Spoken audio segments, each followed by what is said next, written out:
Euroregione News. La Befana ha bruciato tutte le feste.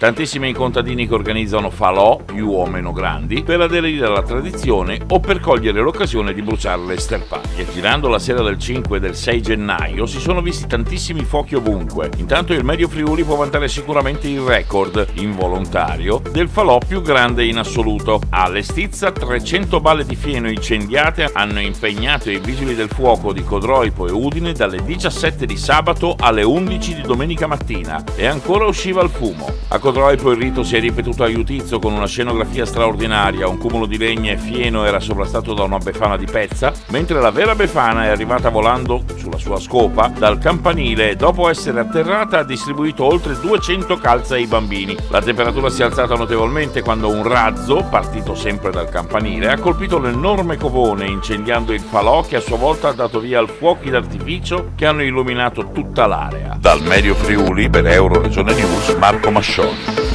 Euroregione News.